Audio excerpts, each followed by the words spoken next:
Welcome to the Folk School on Willow Creek, featuring University Distinguished Professor Tom Ezern, singing and telling stories from the salon on Willow Creek.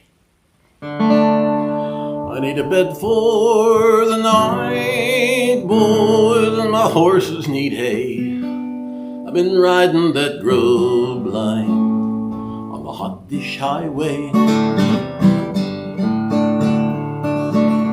On the great western prairies, I do the work of the Lord. My saddle's my pillow, and I preach for my board. I ride by my compass, and I steer by a star, like the three holy wise men who followed that beacon and came from far.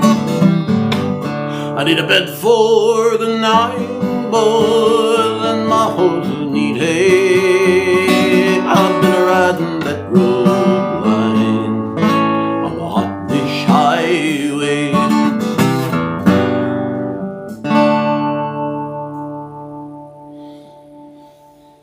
Welcome to Willow Creek Folk School number 134 tonight. Believe it or not, you notice we've got a little bit more light around us showing through the windows here in the northern latitudes of West Fargo, North Dakota. We welcome that. You also notice that one reason it's quite light out there still is because it's quite white out there still. We'll disregard that for the moment. The title of this episode tonight overall is The Great Plains. Well, that may seem kind of self-evident. All these programs are about the Great Plains, but specifically, it's about the Great Plains. Let's see, April 3rd, 1888 was the birth date of Walter Prescott Webb, the sort of founding historian of Great Plains studies, who published his book, The Great Plains, in 1931. It has remained in print ever since. This is, remember, Dr. K, is the copy that you gave me for, I don't know, Christmas maybe. Probably Christmas. Yeah. Because this is the edition that I read as an undergraduate way back in the last century at Bethany College in Lindsborg, Kansas, studying the Great Plains with Jerry Shannon there at Bethany. And it's got the cowboy on the front, and that suits Webb. Original publication 1931. It went through, remained in print and hardback a long time. University of Nebraska Press brought out this edition with the cowboy on the front. Very suitable, I think. And then they went a little crazy when they brought out the next edition. This had to have been in the 80s perhaps sometime. And it has a big combine harvester on the front of it, a big combine on it.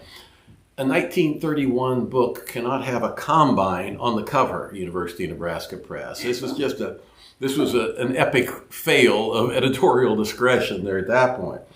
Now, Nebraska has brought out a new edition of the Great Plains with a nifty introduction by Andy Graybill. Hang on, you can bring it up and show it here in a minute when you come to read from it.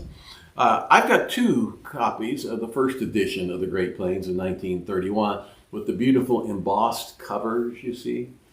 And I don't think this is the one. No, this isn't the one with the uncut pages. The other one has uncut pages in it for those of you who are real rare book wonks. Yeah, so here it is in the 1931.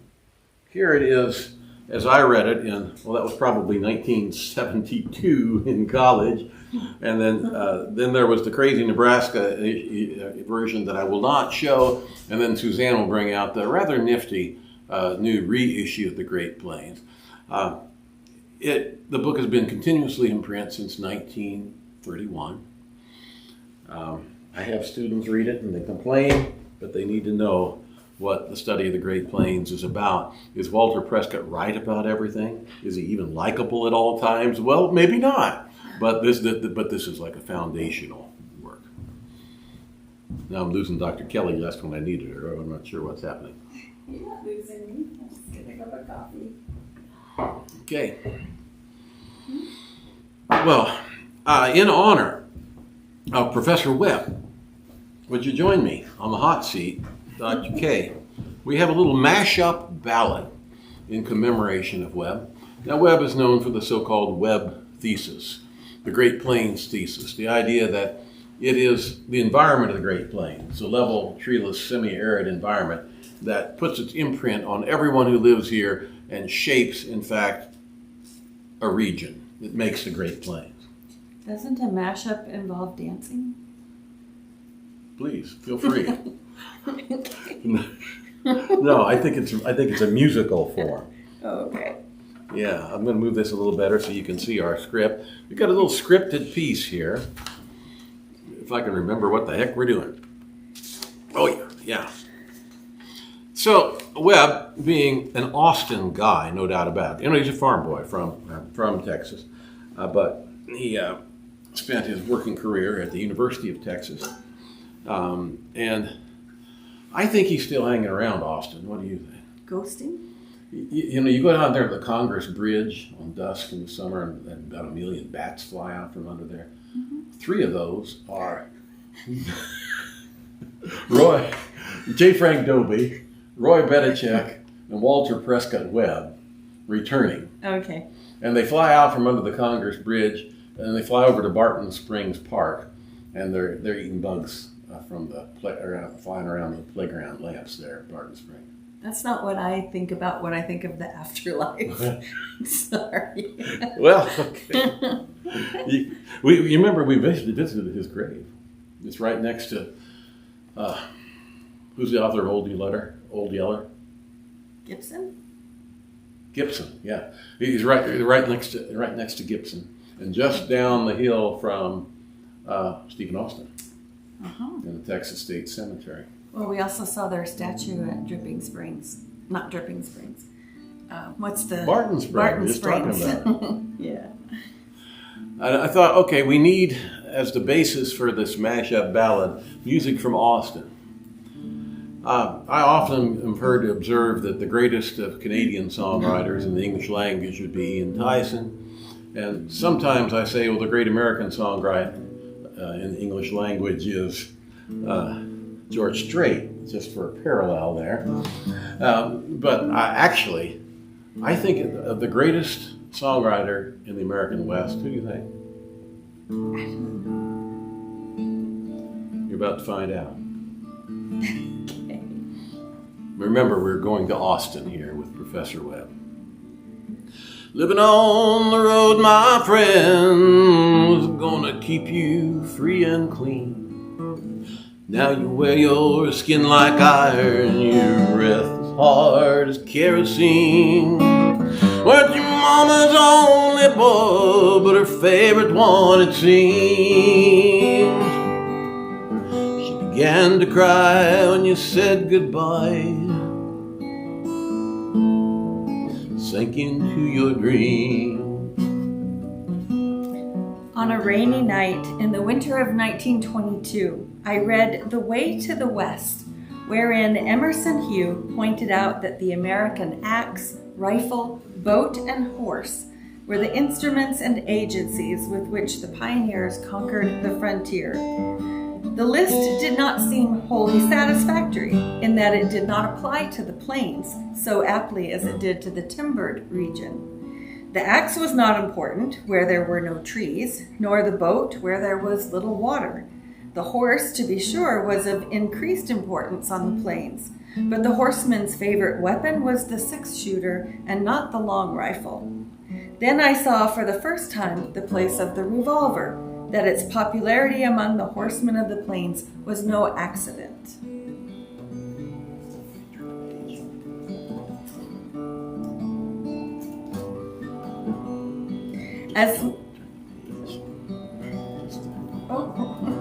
Sorry. At this stage, the broad significance of the Great Plains began to appear. Oh, the Federal, they say they could have had him any day. Only let him get away. Out of kindness, I suppose. As we gaze northward, we see on the right side the forested and well-watered country and on the left side, the arid, treeless plain. On the right, we see a nation of people coming slowly but persistently through the forests, felling trees, building cabins, making rail fences, digging shallow wells, or drinking from the numerous springs and perennial streams. Advancing shoulder to shoulder, pushing the natives westward toward the open country. They are nearing the plains. Then, in the first half of the 19th century, we see the advance guard of this moving host of forest homemakers emerge into the new environment, where there are no forests, no logs for cabins, no rails for fences, few springs and running streams. Before them is a wide land inhabited by a fierce breed of Indians, mounted, ferocious, unconquerable, terrible in their mercilessness. They see a natural barrier made more formidable by a human barrier. Upon this barrier of the Great Plains, the pioneers threw themselves, armed and equipped with the weapons, tools, ideas, and institutions which had served them so long and so well in the woods that now lay behind them. Inevitably, they failed in their first efforts, and they continued to fail until they worked out a technique of pioneering adapted to the plains rather than to the woodland. All the Federalists say they could have had him any day, only let him get away. Out of kindness, I suppose. The existence of the cattle kingdom for a generation is the best single bit of evidence that here in the West were the basis and the promise of a new civilization unlike anything previously known to the Anglo-European American experience. The Easterner, with his background of forest and farm, could not always understand the man of the cattle kingdom. One went on foot, the other went on horseback. One carried his law in his books, the other carried it strapped around his waist. One represented tradition, the other represented innovation. One responded to convention, the other responded to necessity and evolved his own conventions. All the Federalists say they could have had him any day, only let him get away. Out of kindness, I suppose.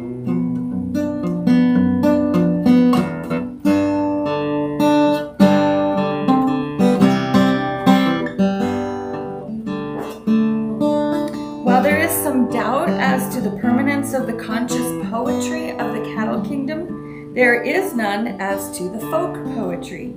Its place is already assured. The folklore of the cattle country arose from the occupation of the cowboys and partakes of the flavor and essence of the life they led.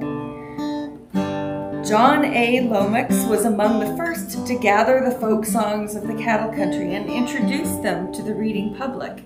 His cowboy songs and other frontier ballads was published in 1910. Others have added to his collection from time to time. Men have always sung at their work, especially those who have worked much alone. But the cowboy found singing a part of his occupation, a necessary accomplishment of his trade.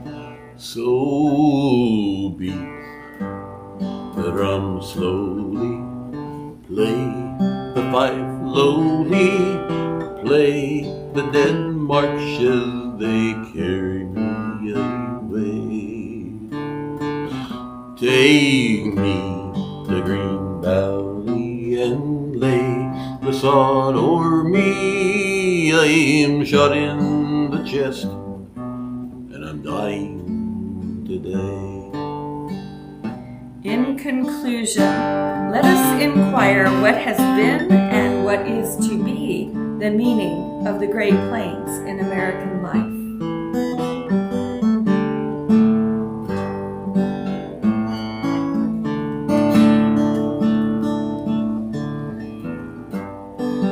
Where the deer and the antelopes play,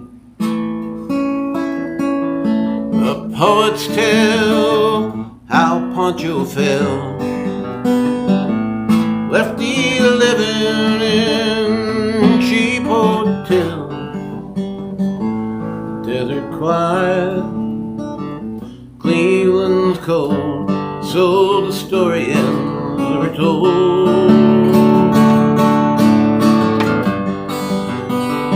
Poncho needs your prayers, it's true. Save a few for Walter too. He only did what he had to do. Now he's growing old.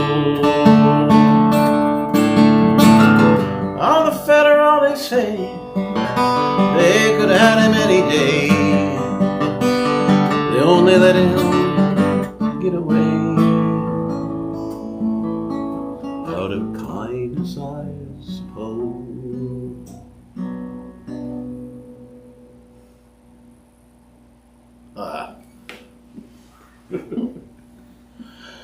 Well, you know, besides Walter Prescott Webb's birthday, there are other notable observances for today. Somewhat more recent.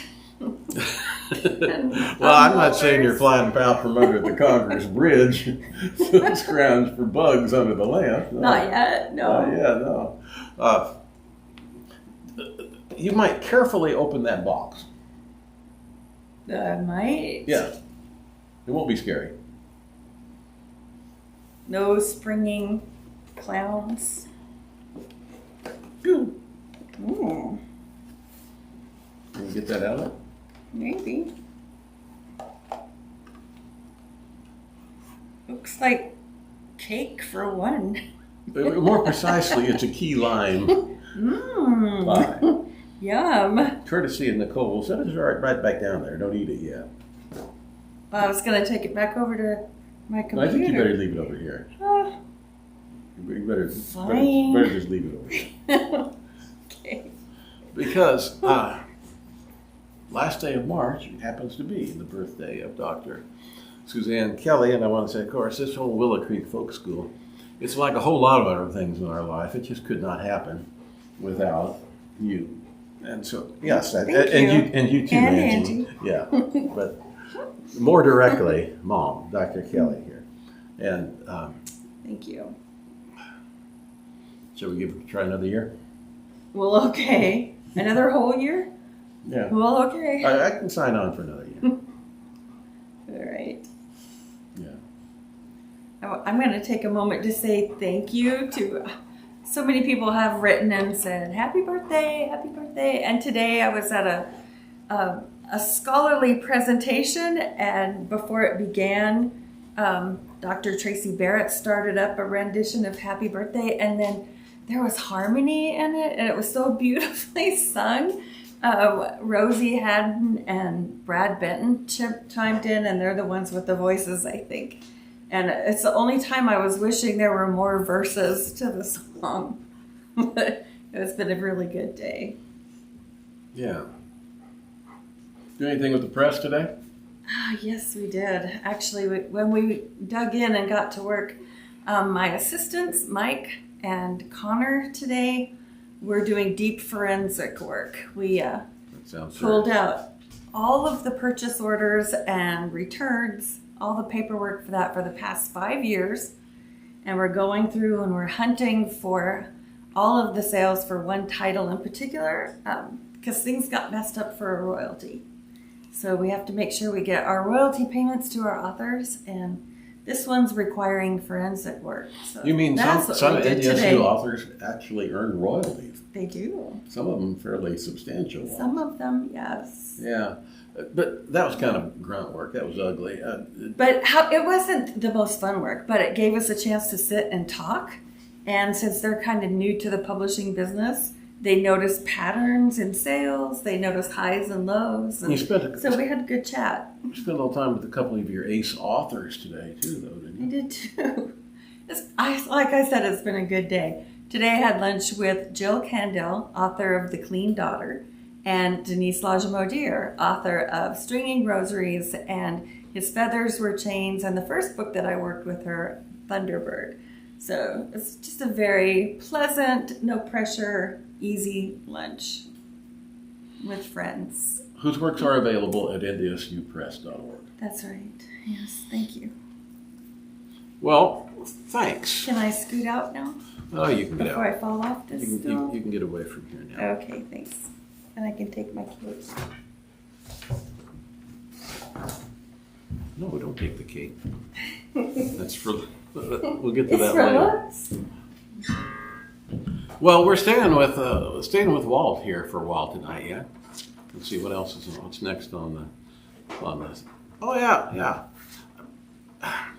For those, there are people who are listening tonight who have studied Webb's The Great Plains with me and been drugged through other works of Great Plains literature, too. Not always kicking and screaming, sometimes willingly.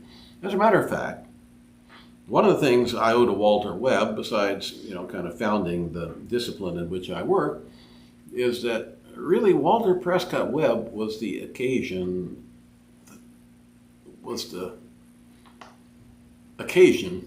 on which Dr. Kelley and I became acquainted. Well, that's right. Isn't that true? Well, he's otherwise known as a matchmaker. Oh yeah. Yeah. he was quite a ladies' man himself. Was he? Have you read The Great Plains? There are no women in the Great Plains. Yeah, I can't see how he could woo women very well. He was kind of a man of his times. When you look at other writers about the Great Plains in Webb's generation, they were in sync. He codified a whole lot of stuff that was in the air. There's somebody I should have introduced probably in past episodes of the Willow Creek Folk School. I'll mention here, and he's probably going to come up again in future. A scholar and poet named Edwin Ford Piper. Edwin Ford Piper, a Nebraskan. This is a review of his first book, 1917, in Prairie Schooner, which was the Great Plains literary journal of that generation. It refers to Professor Piper as a maker, a lover, and a singer of songs. Barbed Wire, which is the title of his first book of poems in 1917, is neither fancy nor symbol, says Mr. Piper in the foreword to Barbed Wire and Wayfarers. Barbed Wire won the land from the cowman for the homesteader. Those of you who've read Walter Webb knows that he's not necessarily very fond of homesteaders. He likes guys, and I mean guys, on horseback, whether that's Comanches or cowboys. Yeah, and the demise of the open range cattle industry at the hands of the next frontier of pioneer farmers, Webb, he has to tell that story, he knows, and he makes it kind of a triumphal story, but his heart's not in it. His heart is there on the open range. This reviewer says in 1917 that Piper, Webb's contemporary, scatters bits of the songs and verse of the pioneer through his poems. These are taken from his large collection of, what is inspiration for his poetry, in other words, taken from his large collections of cowboy songs, hobo songs, rhymed calls for old-fashioned quadrilles, and other folk sources to which he has given much study. Piper is a Nebraskan and a lover of Nebraska traditions, born near Auburn, Nebraska in the early 70s, that's 1870s, saw the plains fenced. The age of 5, he was riding after his father's cattle, and as the herds of range cattle were crowded from the Blue Stem to the buffalo grass country, he was carried in the stream to the high plateau, dazzling sunlight, and continuous winds. This is Piper. He spent most of his adult life teaching at the University of Iowa, but he was a Nebraskan to death, I think would be accurate to say. Well, the title poem of his first book of poems, Barbed Wire, see, there's the tie to Webb. And I've got students say, why is he writing so much about barbed wire? Well, if you were of a previous generation, you don't have to ask this. And here is Piper taking up the same topic. And I've called this little ballad based upon his poem, Barbed Wire, Skirmish Lines of Fence. Because something you remember is, this is a 1917 publication. Barbed Wire is not just a figment of the Western Range at this point. It's a feature of another sort of frontier, that no man's land that divided the German lines from the Allied lines across Western Europe. And that lurks behind this. But mostly, he has in mind a Walter Webb-like view. Oh, barbed wire sort of ruined the country. Oh, it's wonderful. It settled the country up, and it ruined it at the same time. Piper doesn't have a real firm understanding of herd law and fence law, but he captures the belief of his times about the role of barbed wire in rolling back the cattle frontier.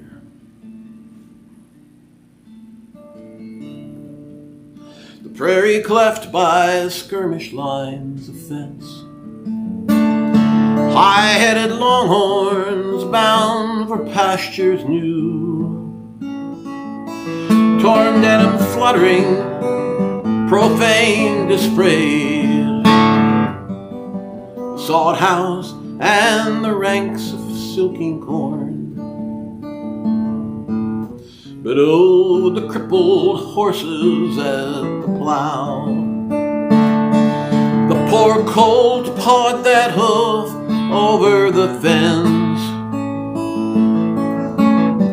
pulled and saw for hours the pine tar, which field wound did not heal it up. Barbed wire broke the free range, sent the cowman west. Cowboys in dimmer distance, riding into rich sunlight. Wind's lingering notes drift over dusky distances of trail. Come on, old Slowfoot, sift along. We gotta make Mud River tonight.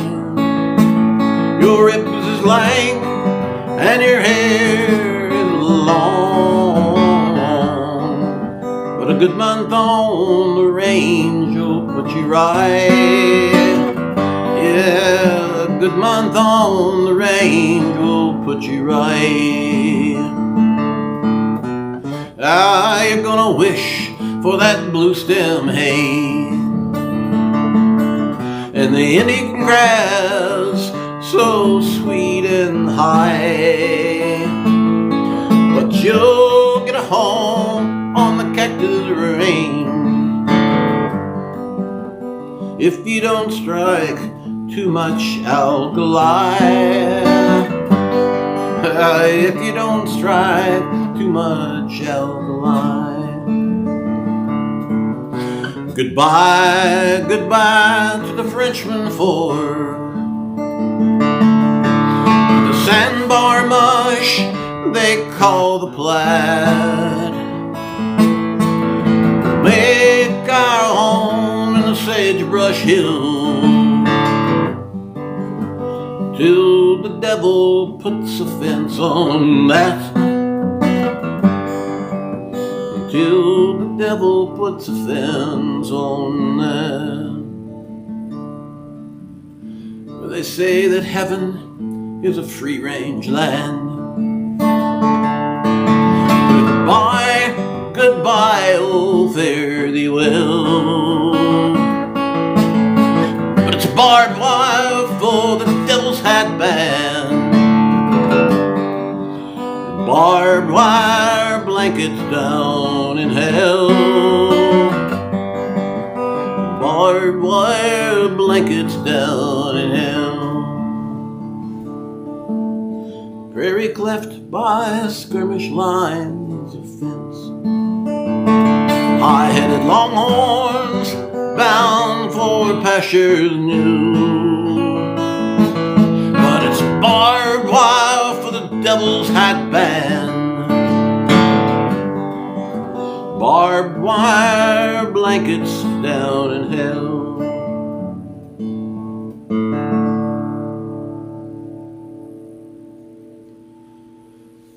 Thank you, Professor Piper.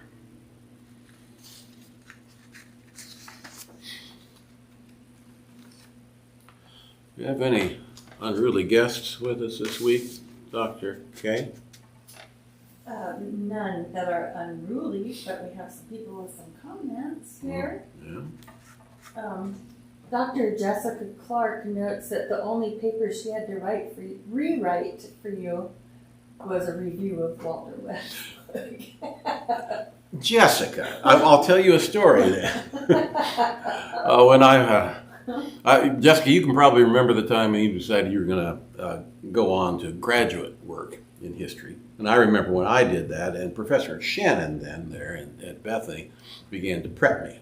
Okay. You know, it was a little bitty college. I'd taken everything they offered in history, and so he was doing the readings with me every semester. And I'd come in every week, and I'd have to write, which is pretty good training. Make you write every week, and have to hand him, and then he'd sit there and scribble on the thing while I'm sitting in front of him squirming, and then he'd take it up. And so he assigned me Professor Webb's The Great Plain.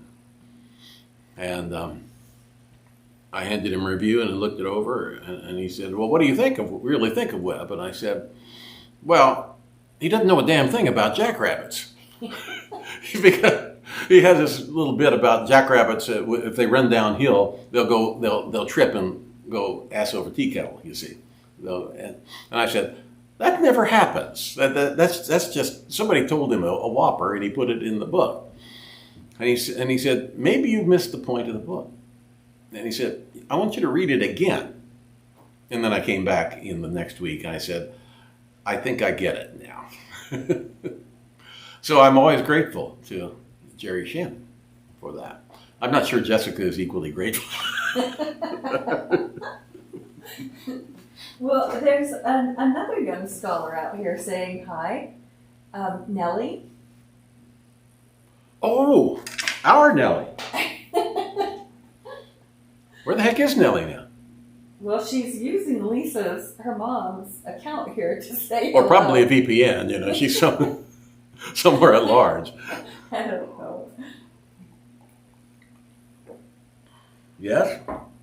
Scholar in the making? She's just saying hello. Good. Yeah. And you might, well, let's see, Ken Smith reports that Interstate 94 and Interstate 29 are closed. Tonight? Tonight, yes. So, Hey. so another night with our state map covered in red, warnings, don't go here, don't go there. That means we're cut off from the bright lights of Jamestown again tonight. What'll we do on a Friday night? I don't know, but people might need to know that those tulips that you've got here did not come from our garden. They did not. We still have the winter. Not weather. even Tim Flacco can raise tulips yet here.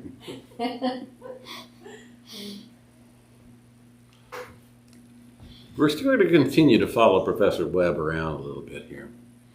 I'm not sure what book he's most proud of. Well, of course, The Great Plains. And after that, I don't know.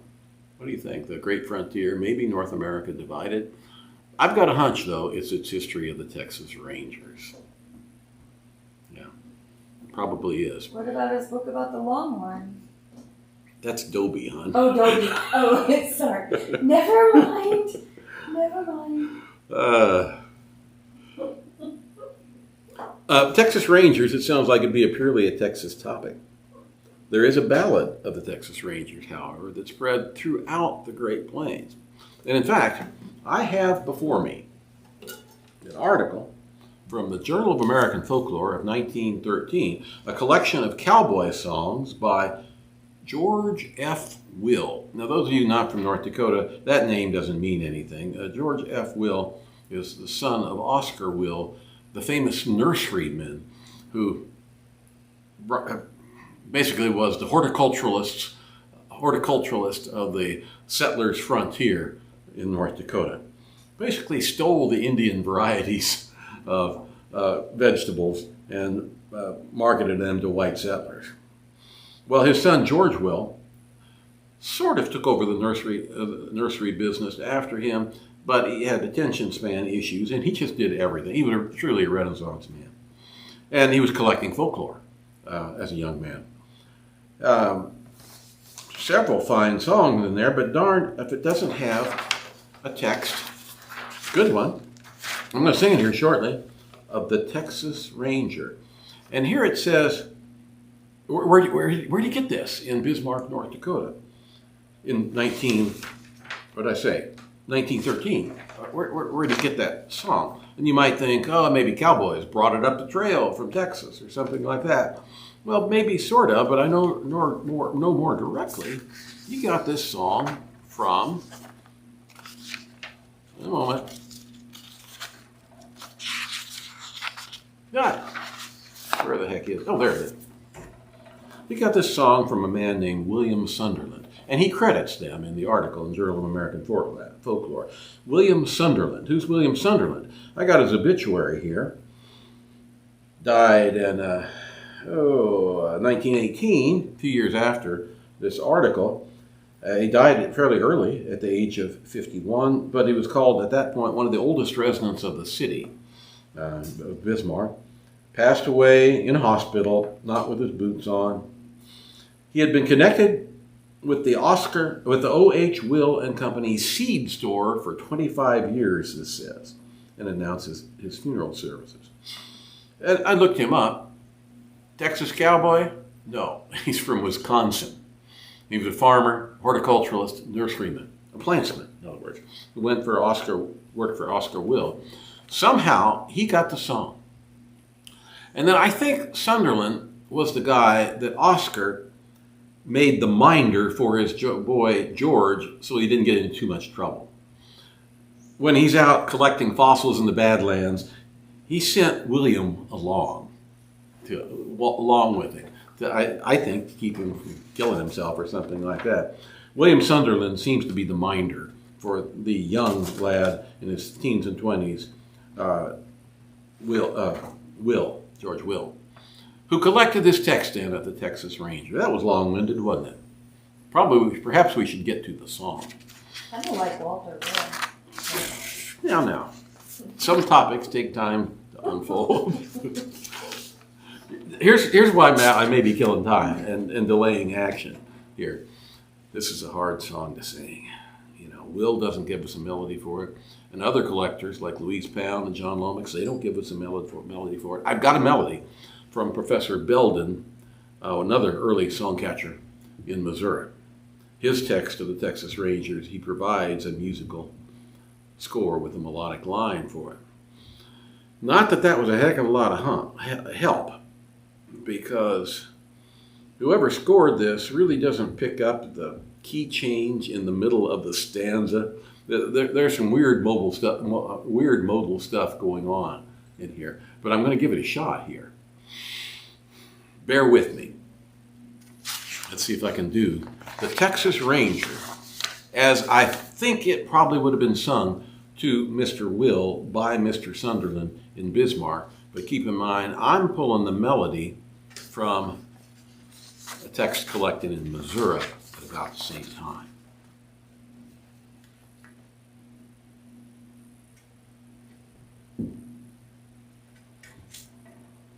Okay, here's the Texas Rangers for Professor Webb.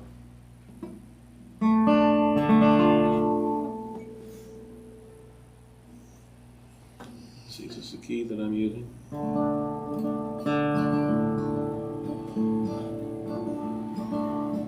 Come all you Texas Rangers, wherever you may be, the story I will tell you will be relating unto me. 'Twas at the age of 16 I joined the Jolly Band and marched from San Antonio across the Rio Grande.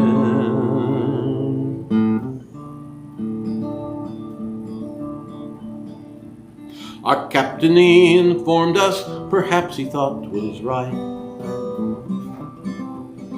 before you reach your station, my boys will have to fight. I saw the Indians coming, I heard them give the yell. My heart it sank within me, my courage almost fell.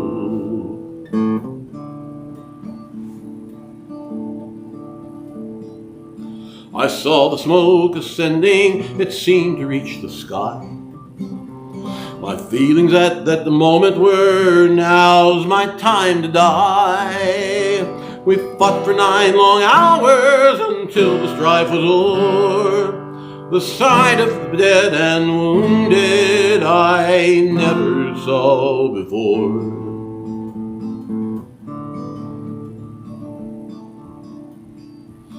There was 6 as good rangers as ever traveled west. I lay buried with their comrades, peace be their rest.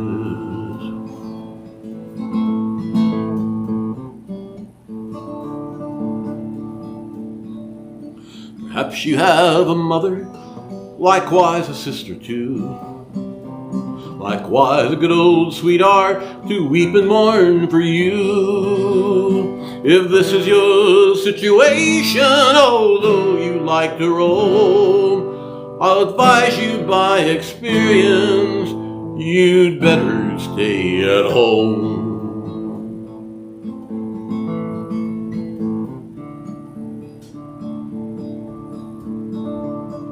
My old mother in tears to me did say, to you they are strangers, with me you'd better stay. But I thought she was old and foolish, the best she did not know. My mind was bent on ranging, and with them I was bound to go.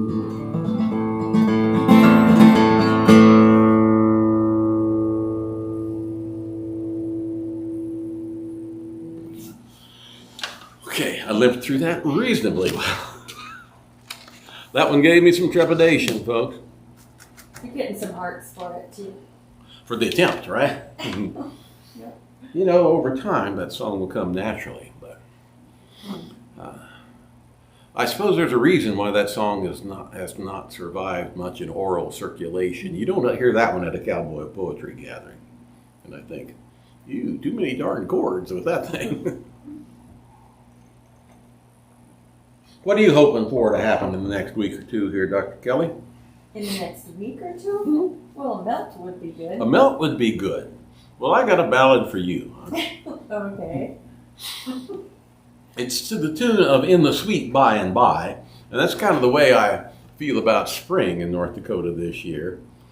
Bye-bye. Yeah, no, we might be waiting a long time. In the sweet by and by. In the Lord's own time, we may hear, well, as the title of this ballad says, the sound of running water. Of all the longings that winter has deferred, all the things we hunger for and need, the one that signals all good things to come is the sound of running water in the creek. Running water, cold and clear, that's the sound I want to hear.